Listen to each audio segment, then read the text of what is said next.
Bonjour, bien-aimés frères et sœurs, vous qui aimez le Seigneur Jésus ou vous qui voudrez le connaître ou le recevoir. Bienvenue au Centre international Espérance et Vie. Vous êtes en présence du pasteur Herman Kiza. Je vais vraiment vous bénir par ces paroles. Aujourd'hui, nous allons voir comment Dieu nous fait naître en Jésus-Christ. Comment Dieu nous fait naître en Jésus-Christ. Et nous allons lire la parole de Dieu dans l'évangile de Jean au chapitre 1.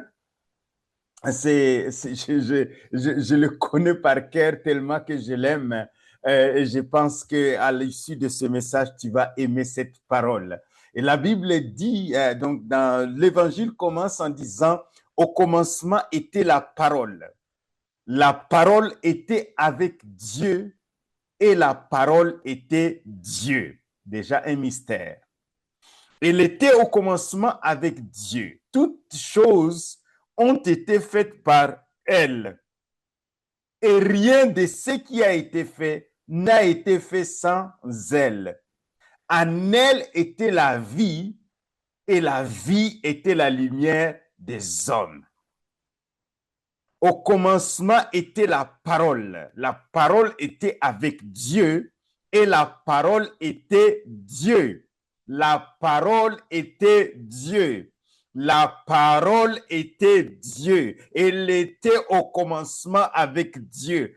Toutes choses ont été faites par elle et rien de ce qui a été fait n'a été fait sans elle. En elle était la vie et la vie était la lumière des hommes. Déjà un mystère. On se pose des questions. On dit, mais finalement, comment la parole était avec Dieu et la parole était Dieu? Comment toutes choses ont été faites par elle? Est-ce qu'il y a deux personnes ici qui sont concernées? Oui, il y a Dieu et la parole de Dieu. Qui est Dieu? La parole de Dieu qui est Dieu lui-même. Mais au verset 14, il y a un éclairage qui est donné. Il dit, et la parole a pris un corps humain. La parole a été faite chair. Elle a habité parmi nous pleine de grâce, c'est-à-dire de faveur et de vérité. Et nous avons contemplé sa gloire. Une gloire comme celle du Fils unique venu du Père. Donc, il est question de Dieu le Père et Jésus-Christ, son Fils, qui est la parole qui a pris un corps humain. Comment Dieu nous fait naître en Jésus-Christ? Aujourd'hui, nous allons comprendre comment Dieu nous fait naître en Jésus-Christ. Et je sais que tu vas me poser des questions. Dernièrement, dans le message précédent, nous avons parlé de la nouvelle naissance. Comment cet homme, Nicodème, qui était un grand enseignant juif, est venu vers Jésus pour lui demander est-ce que vraiment, il voulait la nouvelle naissance, il voulait changer de vie. Il était fatigué par la religion, il voulait changer de vie. Et Jésus dit, il faut naître de nouveau. Nous avons vu comment naître de nouveau donc dans le message précédent. Aujourd'hui, nous allons voir la puissance de la parole de Dieu. La parole est devenue un homme, c'est Jésus. Et Dieu nous fait naître en Jésus. Il nous fait naître en Jésus-Christ. La Bible est dit au commencement, Dieu créa les cieux et la terre. La Bible commence dans le livre de la Genèse, au chapitre 1. Il dit au commencement, Dieu créa les cieux et la terre. La terre était informe et vide. Il y avait des ténèbres à la surface des eaux.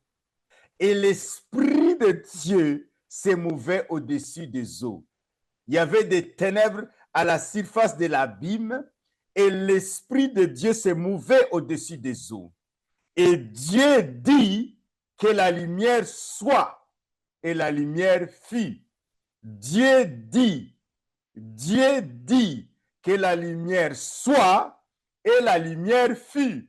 Dieu dit par sa parole transporte sa nature, sa parole transporte sa puissance, sa parole transporte ce qu'il est, sa parole transporte son essence. Dieu est lumière, il est le Père de lumière. Et Dieu dit que la lumière soit. Et la puissance du Saint-Esprit amène la lumière en existence. L'Esprit de Dieu se mouvait. L'Esprit de Dieu attendait la parole créatrice. Et cette parole, c'est Jésus-Christ lui-même, tel que nous l'avons vu dans Jean chapitre 1, dans l'évangile de Jean chapitre 1, au verset 1 à 4. La parole de Dieu qui a créé la lumière, c'est Jésus. Dieu a créé par sa parole et son esprit. Et le psaume 33 dira au verset 9, car il dit, et la chose arrive, il ordonne et elle existe. Il dira aussi que les cieux ont été faits par la parole de Dieu et toute leur armée par le souffle de sa bouche. La parole de Dieu, elle est puissante. La parole de Dieu, elle est créatrice. Toutes choses ont été faites par elle. Et rien de ce qui a été fait n'a été fait sans elle. La matière, l'énergie, les forces, les puissances, le visible et l'invisible sont venus en existence par la parole de Dieu. Mais cette parole, c'est ce que nous voyons dans Jean va nous dire que cette parole, c'est Jésus. Cette parole a pris un corps humain. Cette parole a été enveloppée dans un corps humain.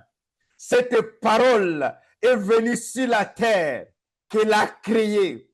Cette parole a été, et comment cette parole est venue? Nous allons nous servir de la Bible.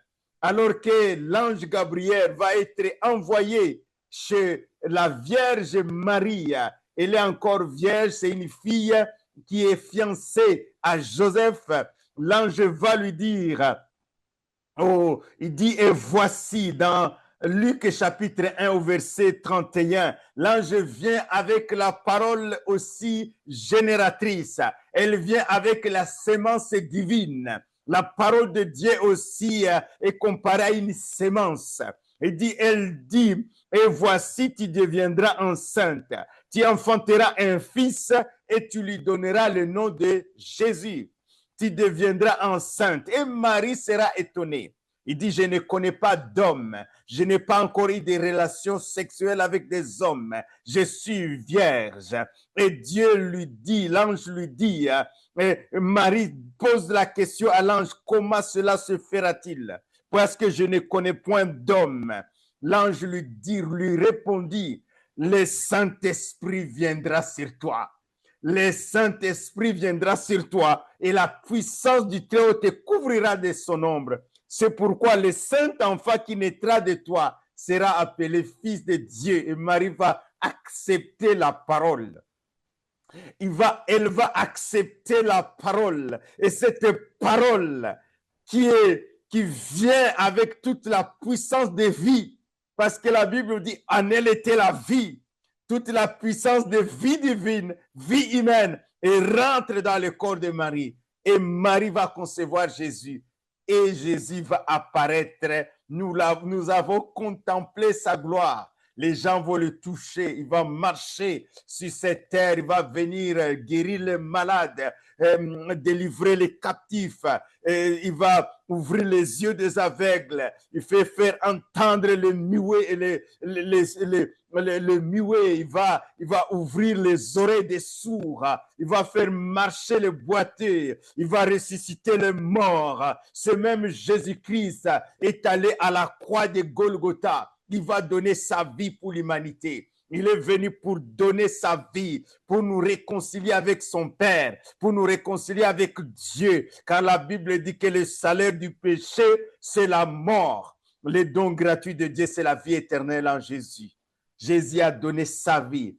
Il est mort, il a porté tes échecs, il a porté tes maladies, il a porté ta souffrance, il a porté tes angoisses, il a porté ta dépression, il a porté ton burn-out, il les a portés à la croix de Golgotha, il les a engloutis dans la mort, mais il est revenu à la vie le troisième jour et il est vivant pour l'éternité.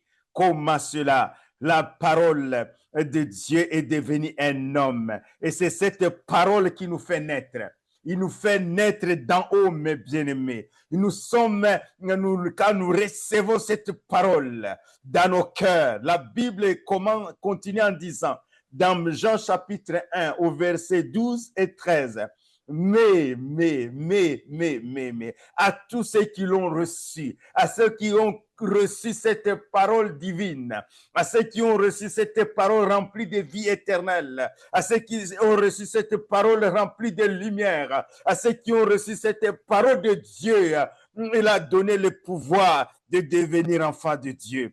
Ils ont reçu à ceux qui croient en son nom, et là, on a donné le pouvoir de devenir enfants de Dieu, lesquels sont nés non du sang, ni de la volonté de la chair, ni de la volonté de l'homme, mais de Dieu. Ils sont nés de Dieu. Et à tous ceux qui l'ont reçu, à ceux qui croient en son nom, cette parole puissante, cette parole divine, cette parole pleine de vie, cette parole qui est devenue un homme naturel, qui a marché sur cette terre, il te donne aussi le pouvoir de devenir enfant de Dieu. Cette parole, quand tu reçois, tu es né de Dieu.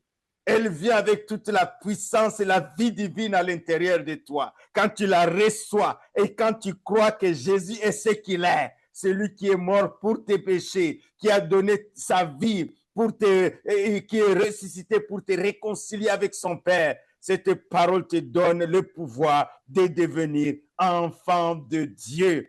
Tu es né de Dieu. Voilà, mes bien-aimés, comment Dieu nous fait naître en Jésus-Christ. Alléluia. Comment Dieu nous fait naître en Jésus-Christ. En terminant, la Bible nous dit dans 1 Jean chapitre 5 au verset 1, quiconque croit, alléluia, c'est vraiment donné à tout le monde, religieux, non religieux, scientifique, non scientifique, ignorant et savant, à quiconque croit que Jésus est le Christ, c'est-à-dire le Messie qui devrait venir sauver l'humanité, est né de Dieu. Il est né de Dieu. Et quiconque aime celui qui l'a engendré, aime aussi celui qui est né de lui. Il est évident, si tu es né de Dieu et qu'une autre personne est née de Dieu, tu vas l'aimer parce que c'est ton frère, c'est ta sœur. Bien-aimé, celui qui croit en Jésus, il a la vie éternelle. Alors, aujourd'hui, tu peux répéter avec moi cette parole du salut, cette parole que je vais t'afficher. Nous allons la lire ensemble afin que tu sois totalement, tu entres dans cette relation avec Dieu. Alléluia. Tu vas dire, Père céleste, merci pour ton amour. Merci pour ton Fils Jésus, le Sauveur du monde. Je crois que Jésus est la parole de Dieu, qui est Dieu et qui a pris un corps humain. Je le reçois, je te reçois dans mon cœur, Seigneur Jésus. Je crois que tu es mort pour mes péchés, que tu es ressuscité pour ma justification. Je confesse mes péchés et je les abandonne. Lave-moi, Jésus, par ton sang versé à la croix. Saint-Esprit, viens demeurer dans mon cœur et guide-moi dans les choses qui concernent le salut. Sur ta confession de foi, je proclame le salut. Si tu reçois de tout ton cœur le Seigneur Jésus, il dit, je me tiens à la porte et je frappe. Si quelqu'un entend ma voix et me ouvre, j'entrerai. Je souperai avec toi. Je souperai avec lui. Seigneur Jésus, merci pour cet homme.